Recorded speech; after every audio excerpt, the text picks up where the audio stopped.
حضور سید عالم صلی اللہ تعالیٰ علیہ وسلم نے حضرت عمر فاروق اعظم اور حضرت علی حیدر قرار رضی اللہ تعالیٰ عنہ کو حضرت اویس کرنی رحمت اللہ تعالیٰ علیہ کے پاس جانے کی وصیت فرمائی اور فرمایا کہ تم دونوں اویس کرنی کو میرا سلام کہنا اور میرا جھبا دے کر کہنا کہ یہاں میری امت کی بخشش کے لیے دعا کریں۔ جب حضرت عمر فاروق اعظم اور حضرت علی حیدر قرار رضی اللہ تعالی عنہ حضرت اویس کرنی رحمت اللہ تعالی علیہ کے پاس گئے اور حضور سید عالم صلی اللہ تعالی علیہ وسلم کا فرمان سنایا تو حضرت اویس کرنی رحمت اللہ تعالی علیہ نے سجدے میں گر کر امت محمدیہ صلی اللہ تعالی علیہ وسلم کی بخشش کی دعا مانگی۔ ندا آئی کہ اپنا سر اٹھا لو کیونکہ میں نے تیری شفاعت سے اپنے محبوب کی آدھی امت کو بخش دیا ہے اور آدھی امت کو اپنے محبوب اعظم کے لاڈلے فرزند غوث اعظم شیخ عبدالقادر جو میرا بھی محبوب ہے اس کی شفاعت سے بخشوں گا جو تیرے بعد پیدا کیا گیا ہے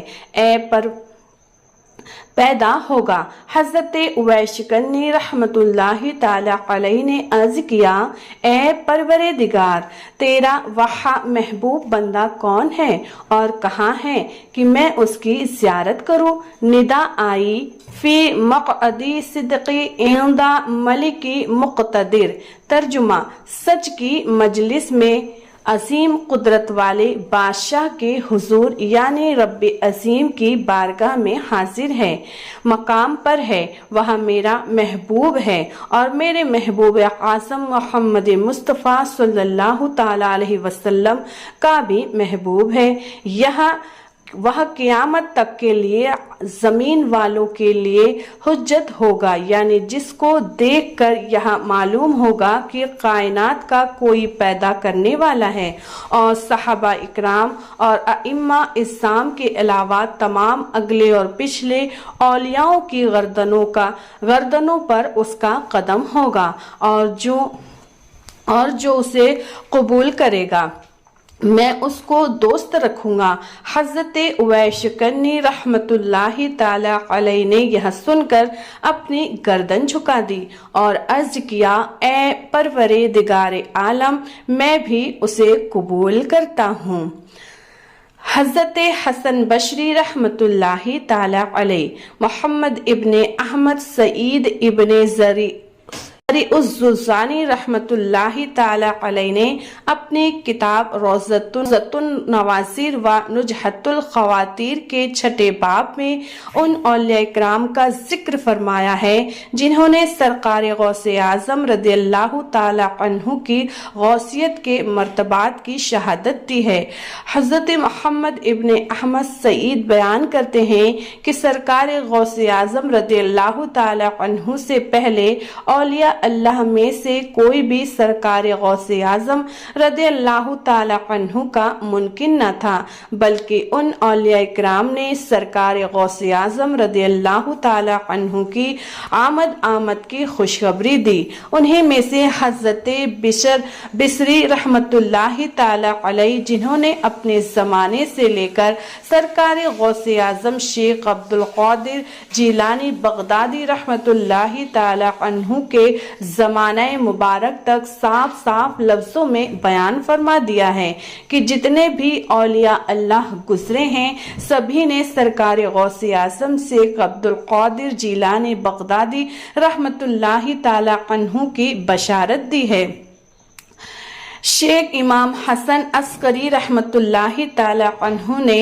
اپنے وصال کے وقت اپنا جبہ مبارک حضرت شیخ معروف قرقی رحمت اللہ تعالی عنہ کے سپرد کر کے وصیت فرمائی کہ یہ جبہ شریف محبوب سبحانی شیخ عبد القادر جیلانی تک پہنچا دینا، جو میرے بعد 5ویں صدی ہجری کے آخری میں ایک بہت بڑے عظیم ولی ہوں گے۔ حضرت شیخ معروف قرقی رحمت اللہ تعالی عنہ نے یہ جبہ مبارک حضرت جنید بغدادی رضی اللہ تعالی عنہ تک پہنچایا اور حضرت جنید بغدادی رضی اللہ تعالی عنہ نے دینوری رحمت اللہ تعالی عنہ کے سپرد کیا۔ اس طرح حضرت امام حسن عسکری رحمت اللہ تعالی عنہ کا وہ مبارک جبہ امانت کے طور پر ایک بزرگ سے دوسرے بزرگ تک پہنچتے ہوئے ایک عارف باللہ کے ذریعے شوال المکرم ہجری 497 میں حضور غوث اعظم رضی اللہ تعالی عنہ تک پہنچا دیا گیا، یعنی حقدار کو حق مل گیا۔ شیخ مشائخ حضرت جنید بغدادی رحمت اللہ تعالی عنہ جو حضور غوث اعظم سے 200 سال پہلے گزرے ہیں، ایک دن مراقبہ میں تھے کہ اچانک انہوں نے سر مبارک اٹھایا اور فرمایا کہ مجھے عالم غیب سے معلوم ہوا ہے کہ 5ویں صدی ہجری میں سید المرسلین خاتم النبیین صلی اللہ تعالی علیہ وسلم کی اولاد پاک میں سے ایک قطب عالم ہوگا جس کا لقب محین الدین ہوگا اور نام مبارک سید عبد القادر ہوگا، وہ غوث اعظم ہوگا اور اس کی پیدائش غیلان میں ہوگی، اور ان کو یہ حکم ہوگا کہ اعلان کر دے تمام اگلے اور پچھلے اولیاء اللہ کی گردن پر میرا قدم ہے۔ الجواہر کتاب کے حضرت علامہ شیخ محمد ابن یحییٰ حنبلی کا بیان ہے کہ مشہور بزرگ حضرت ابو بکر ابن حوارہ رضی اللہ تعالی عنہ، جن کی مشہور کرامت یہ ہے کہ حضرت امیر المومنین جانشین رحمت للعالمین ابو بکر صدیق اکبر رضی اللہ تعالی عنہ نے ان کو خواب میں اپنا خرقہ شریف پہنایا، اور جب یہ بزرگ بیدار ہوئے تو خرقہ موجود پایا، اور جن کا یہ ارشاد غرامی ہے کہ جو شخص 40 بدھ کو مسلسل میری قبر کی زیارت کرے گا وہ جہنم سے آزاد ہوگا، اور جو میرے روضے میں داخل ہو گیا اس کو آگ نہیں چھوئے گی۔ چنانچہ اب بھی حضرت ابو بکر ابن حوارہ کی یہ کرامات ہے کہ آپ کی قبر کے پاس گوشت اور مچھلی نہ پک سکتی ہے نہ بھون سکتی ہے۔ انہی نے حضرت ابو بکر ابن حوارہ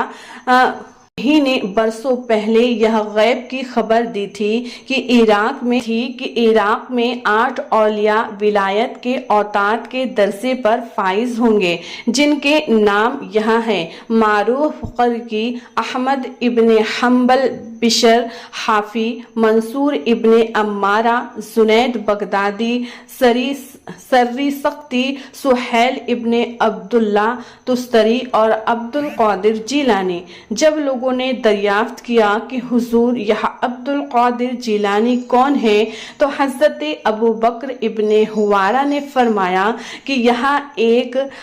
عظمی سید ہے، یہ غیلان میں پیدا ہوں گے اور بغداد ان کا ٹھکانہ ہوگا، اور 5ویں صدی ہجری میں ان کا ظہور ہوگا، اور یہ ولایت کے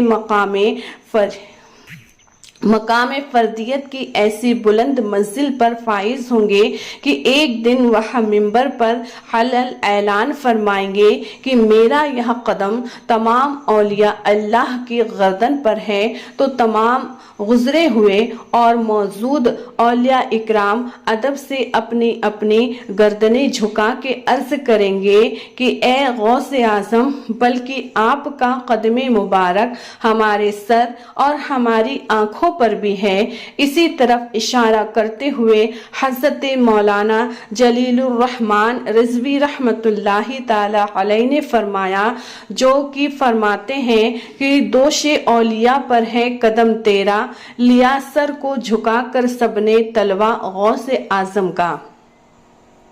امام ابو سعید عبداللہ ابن ابو اسرون شافعی نے بیان کیا ہے کہ میں بغداد میں علم حاصل کرنے کے لیے گیا۔ ابن سقا مدرسہ نظامیہ میں میرے ساتھ پڑھا کرتا تھا۔ ہم لوگ عبادات کرتے تھے اور بزرگوں کی زیارت کیا کرتے تھے۔ بغداد میں ایک صاحب کو غوث کہا جاتا تھا اور ان کی یہ کرامات تھی کہ جب چاہے ظاہر ہو جائیں اور جب چاہے چھپ جایا کرتے تھے۔ میں اور ابن سقا اپنی نو عمری کی حالت میں حضرت شیخ عبد القادر جیلانی تینوں ان غوث وقت کی زیارت کو گئے۔ راستے میں ابن سقا نے کہا، آج ان سے ایسا سوال کروں گا جس کا جواب انہیں نہیں آئے گا۔ حضرت عبداللہ ابن اسرون کہتے ہیں، میں نے بھی کہا کہ میں بھی ایک ایسا مسئلہ پوچھوں گا، دیکھیں کہ کیا جواب دیتے ہیں۔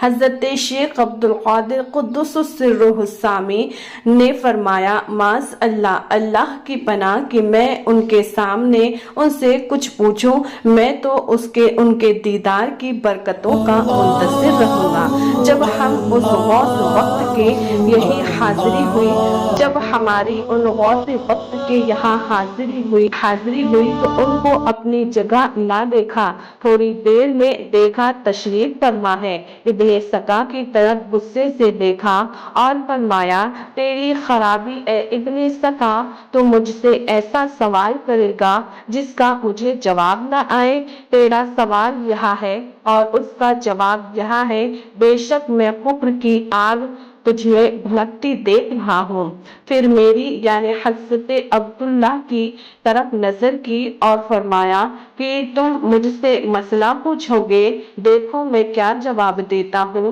تمہارا مسئلہ یہاں ہے اور اس کا جواب یہاں ہے۔ ضرور تم پر دنیا اتنا گوبر کرے گی کہ کان کی لو تک اس میں ڈوبے رہو گے، یہاں بدلہ ہے تمہاری بے ادبی کا۔ پھر حضرت شیخ عبد القادر کی طرف نگاہ رحمت کی اور حضور غوث اعظم کو اپنے نزدیک کیا اور ان کی عزت کی اور فرمایا، اے عبد القادر، بے شک آپ نے اپنے اچھے ادب سے اللہ عز و جل و اس کے رسول کو راضی کیا ہے۔ گویا میں اس وقت دیکھ رہا ہوں کہ آپ بغداد کے مجمع میں کرسی پر واز فرمانے کے لیے تشریف لے گئے اور فرما رہے ہیں کہ میرا یہ پاؤں، میرا یہ قدم ہر ولی اللہ کی گردن پر ہے، اور تمام ولی وقت نے آپ کی تعظیم کے لیے گردنیں جھکائی ہیں۔ وہاں غوث یہ فرما کر ہماری نگاہوں سے غائب ہو گئے، پھر ہم نے انہیں نہ دیکھا۔ حضرت شیخ عبد القادر رحمت اللہ تعالی عنہ پر وہ ولایت اور عزت کے نشان ظاہر ہوئے کہ وہاں اللہ عز و جل کی نزدیکی میں ہے۔ خاص و عام ان پر جمع ہوئے اور انہوں نے فرمایا، میرا یہ پاؤں ہر ولی اللہ کی گردن پر ہے، اور اولیاء وقت نے ان کے لیے گردنیں جھکا دی اور ان کے فرمان کا اقرار کیا۔ اور ابن سقا ایک نصرانی بادشاہ کی خوبصورت بیٹی پر عاشق ہوا، اس سے نکاح کی درخواست کی، بادشاہ نصرانی ہونے کی شرط پر اپنی بیٹی دینے کے لیے تیار ہو گیا۔ ابن سقا خبیث نصرانی ہو گیا، معاذ اللہ۔ رہا میں یعنی حضرت عبداللہ تو میرا دمشق جانا ہوا اور وہاں سلطان نور الدین نے کا افسر بنا دیا اور دنیا بہت زیادہ میری طرف آئی۔ ان غوث کا ارشاد ہم سب کے بارے میں جو کچھ تھا وہ سچ ہو گیا۔ اسی کو کہا جاتا ہے نگاہ ولی میں وہ تاثیر دیکھی، بدلتی ہزاروں کی تقدیر دیکھی۔ سبحان اللہ۔ ویڈیو اچھی لگی ہو تو لائک کرے، چینل کو سبسکرائب کرے، پیارے رب عظیم کے ناموں میں سے ایک نام کمنٹس میں ضرور لکھے۔ جزاک اللہ خیرہ۔